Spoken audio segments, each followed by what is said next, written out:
Günaydın. Günaydın diyorum çünkü şu an sabah çok erken bir saat ve bugünüm çok yoğun geçecek bir sürü derslerim var. Birazcık o yüzden sabah çekim yapmak zorunda kaldım. O yüzden hepinize günaydın. Akşam izliyorsanız da iyi geceler diliyorum. Eğer ilk defa geliyorsanız ben Ezgi. Bu arkadaş da Mia Hanım olur. Beraber evimizde tropikal bitkilere bakıp öğrendiğimiz doğru ve yanlışları sizlere aktarıyoruz.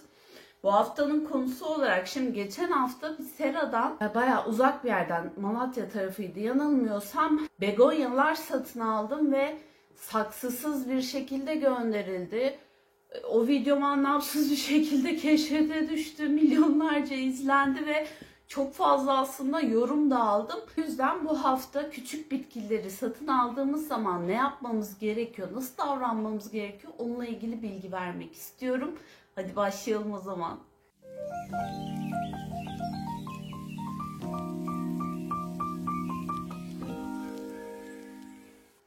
Şimdi öncelikle aldığım bitkileri size göstereyim. Şu şekilde çok güzel begonya türleri. Bunlarla ilgili biraz daha tecrübe kazanıp sonrasında sizlere begonya bakımı bilgisi vermek istiyorum. Şöyle aldıklarımın bir kısmını size göstereyim. Gerçekten çok güzeller. Fiyatları çok uygun. Niye çok uygun? Çünkü firma kendisi üretim yapıyor. Viyolleri alıyor bu bitkileri ve viyollerin içerisinde üretimlerini yapıyor. Bu yüzden bir sürü bitki satışı yapıyor ve bu yüzden de fiyatları çok uygun. Şunun güzelliğine bakar mısınız ama ya? Evet Nia'cığım sen de güzelsin.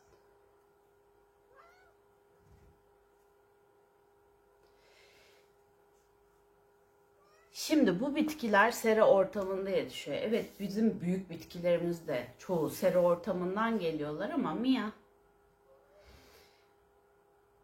bu bitkiler özellikle hayatlarına sera ortamında yaşıyorlar. Sera ortamı ne demek şimdi? Bitki için ideal koşul demek. Aşırı yüksek nem, sıcaklığın çok güzel olduğu bir ortam, işte sulaması çok düzenli. Her şeyden önce bence en bizim evimizden farkı nem konusu. Bu yüzden bizim evimize geldiğinde birazcık şoka girebiliyorlar. Büyük bitkilerde de bu şoku biz yaşayabiliyoruz. İşte bir yaprak, iki yaprak atabiliyor. Bir kendisini böyle bir bozabiliyor ama zamanla bizim evimize adapte olabiliyorlar. Peki küçük bitkileri biz nasıl evimize adapte edeceğiz? Özellikle de dediğim gibi sera ortamından gelen bitkileri. Şimdi küçük bitki alıyorsanız eğer bir bakın seradan mı geliyor? Seradan mı alıyorsunuz yoksa evde üretim mi alıyorsunuz? Eğer evde üretilen bir bitkiyi alıyorsanız sizin evinize adaptasyon süreci çok rahat olacaktır. Çünkü ekstrem koşullarda değil, işte bitki hızlı büyüsün, daha sağlıklı gelişsin diye ekstrem koşullarda değil, klasik bir ev ortamının içerisinde büyümüş olacağı için sizin evinize adaptasyonu daha rahat olacaktır. Önce şunu söyleyeyim, viyolden gelen yani saksısız, topraksız bitki aldıysanız eğer toprağını bir güzel temizleyin. Sonrasında kendi işte bitki türünüze uygun olan karışımınızın içerisine alın. Ben burada kendi karışımımı aldım. Bütün hepsinin köklerini, topraklarını temizleyip en azından benim toprağıma adapte olsun diye. Daha sonra nemi şimdi ayarlamak için nem cihazını 7/24 açamazsınız. Bu yüzden şunu tavsiye ediyorum. Ya küçük bir poşet içerisine koyun, şeffaf bir poşet içerisine koyun. Kendi mikroklimasını oluştursun. Ya şeffaf büyük bir kap içerisine koyup kapağını kapatın, arada bir havalandırın, kendi mikroklimasını oluştursun.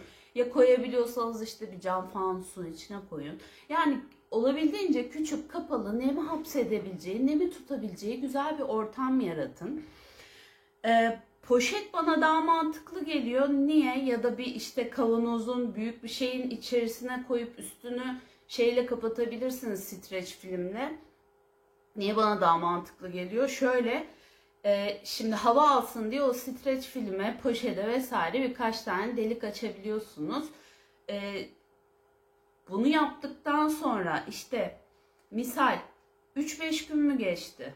Delikleri biraz daha fazlalaştırın ya da büyütün. 3-5 gün mü geçti? Biraz daha büyütün ya da üstüne kapalı bir kap koyduysanız o kabı hafif hafif bu şekilde açın. Yani yavaş yavaş sizin ortamınıza adapte olmasına izin verin bitkinin. Sulaması ile ilgili sulayabilirsiniz. Toprak kuruysa, bitki türünün de bu suya ihtiyacı varsa eğer tabii ki sulayabilirsiniz. Besin vermeyin hiçbir şekilde çünkü daha adapte olamadı. Daha böyle haşır uşur büyümüyor. O yüzden besine ihtiyacı yok. Bitkimizin ilk olarak hangi bitkiyi almış olursanız olun, onun için en önemli ilk şey bizim evimize, bizim ortamımıza, bizim koşullarımıza adapte olmasını sağlamak.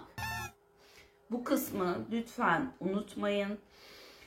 Geçen bir takipçim bana fotoğraf göndermişti. Çelikten çoğaltma singonyumlar almış. Onları soruyor. Hani niye büyümüyor, niye yaprak çıkarmıyor bunlar diye. Bir ay olmuş alalı. Daha durun, daha sakin olun. Dediğim gibi bitkiden bitkiye adaptasyon süreçleri değişir. Alokasya gibi böyle tropiklerin çok nemli olduğu hani ekstrem koşulları isteyen bir bitki evinize geldiğinde, hele ki böyle bir ortamdan geliyorsa, gerçekten adaptasyon süreci değişebilir. Bitkiden bitkiye göre değişebilir. Philodendron yuppie almıştım ben. Aylarca bir tane bile yaprak vermedi. Ciddi anlamda aylarca bir tane bile yaprak vermedi. Ama şu an hani kendi hızında, kendi çabasında zaten hani böyle çok hızlı büyüyen bir bitki değil ama en azından benim gözlemlediğim kadarıyla şu an bakayım 1, 2, 3, 4, yanılmıyorsam 5.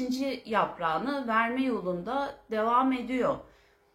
Bitkilerinize zaman tanıyın, sabır verin, sabırlı olun. Bitki eşittir, bitki bakımı eşittir sabırlı olmak çünkü.